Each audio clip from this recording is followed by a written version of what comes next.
Hello guys! Magandang araw! It's a good day for me. Yes. Not only for today. Joke. For today's video is napakaganda ng araw ko kasi wala si amo. Party! Joke lang. Time check, 3 o'clock p.m. Sa mga nagtatanong dyan, yung Hong Kong at Pilipinas is pareho lang ng oras. Okay?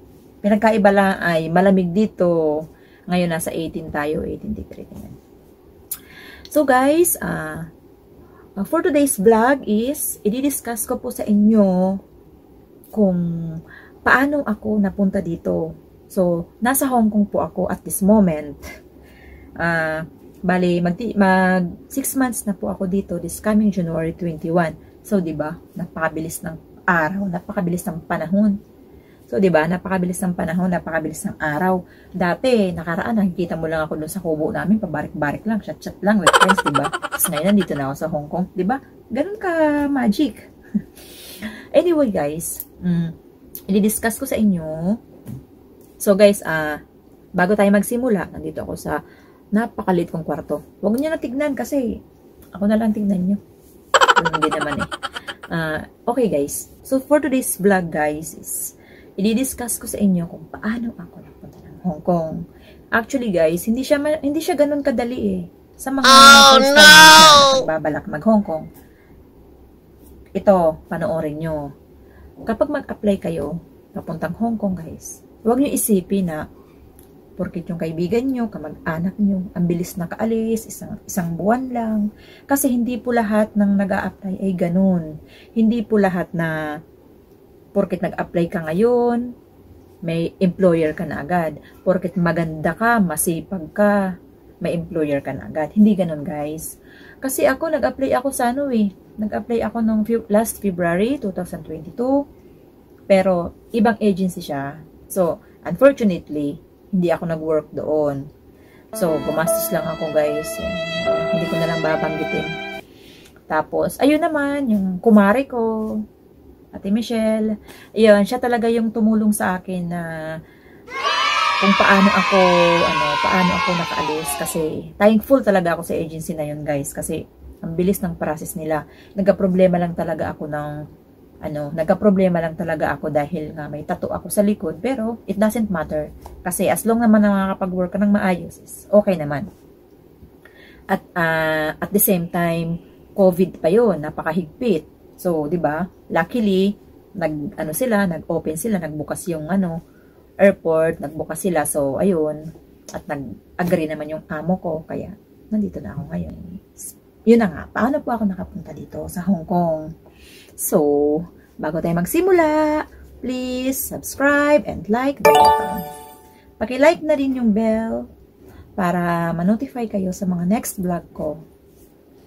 So, ngayon, mag-uumpisa na tayo. Guys, kung gusto mo talaga maging OFW, katulad ko, kung gusto mo pumunta sa ibang bansa, sige, sa Hong Kong, kung gusto mo talaga, isa lang talaga ang number 1 na dapat na nandiyan sa sarili mo.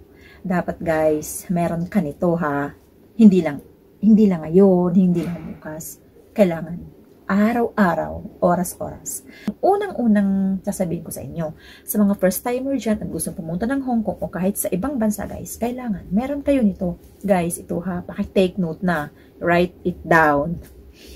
Ganito guys, kailangan, meron kayong lakas ng loob. Alam nyo guys kung bakit?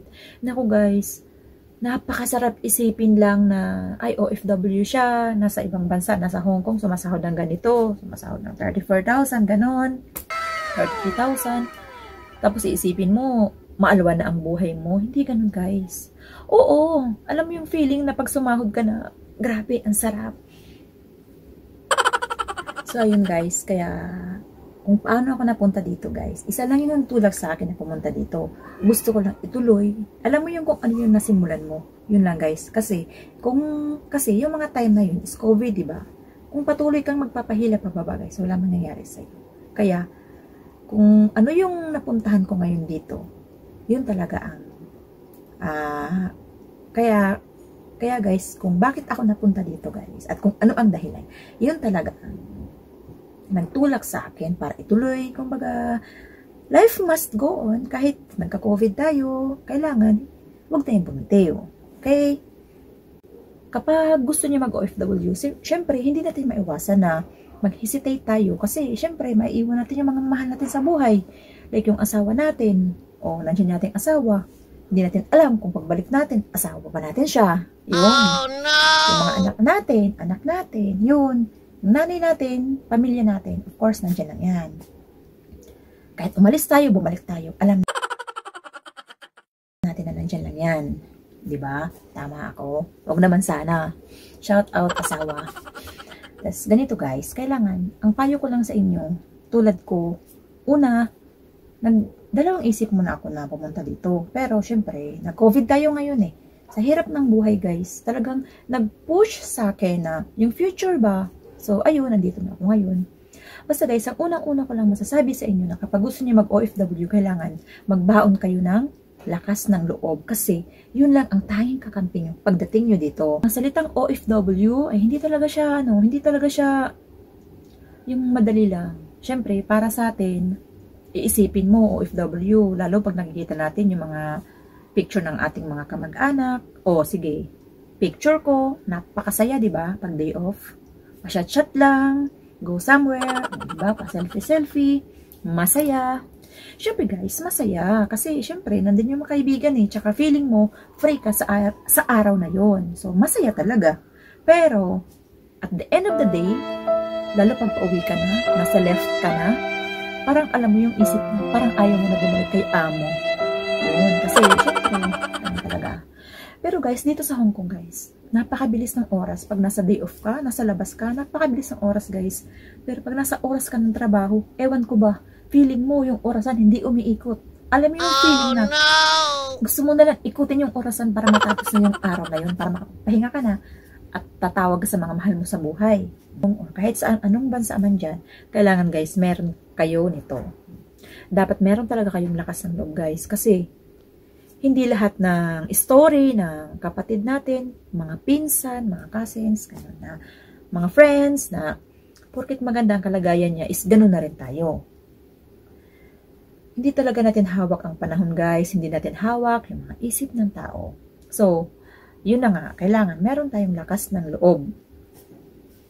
Kasi guys, dito sa Hong Kong, ang sarap lang isipin eh, pag OFW ka, ang sarap lang isipin ako magkita ka ng dolyar, tulad ko minsan pahiga-higa lang, o diba, napakaaluan, pakapi-kapi lang, tapos kumikita ka ng dolyar.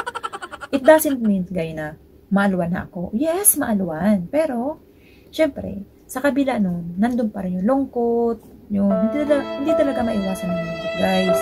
Kaya, ang ginagawa ko, iniiwasan ko yung pagtingin ng videos ng baby ko, mga anak ko. Kasi, yun talaga ang naghihila sa akin pababa. Na pagka dumating yung point na yun na sobrang lungkot ko, parang gusto ko na umuwi ngayon din. May pera o wala. Noon. Basta, kailangan meron kang lakas ng loob kasi lalo, panghawakan mo yung goals mo, yung magiging future nyo, yun lang. Kailangan meron kang lakas ng loob, guys. Hindi yung porket gusto mo lang kasi, ay, si ano doon, ang ganda ng kalagayan, ang ganda ng mga pictures, ang ganda ng mga place na pinupuntahan, kaya gusto ko din. Hindi, wag ganun, guys. Pero, pwede na rin yan kasi, syempre, para ma-encourage kayo na, ay, pumunta, ganun. Kasama na rin yan, guys. Basta, ang mahalaga, guys, ang mahalaga, kailangan, meron kayong lakas ng loob, guys, at pera, syempre, pagdating sa Hong Kong, pagdating sa pag-apply, guys, walang libre, kahit tubig, ha? Take note, walang libre. Pag mga Middle East lang, mga Saudi, ganyan, Kuwait, yun, libre kayo dyan. Free accommodation pa, pero dito sa Hong Kong, guys, which is naranasan ko, hindi talaga siya libre, guys. Kaya, next vlog natin, guys, guys, sana may mga napulutan kayong aral. At sa next vlog natin, i-discuss ko sa inyo kung saan ako nag-apply guys at ano yung mga requirements. Okay? So, bye-bye. See you soon.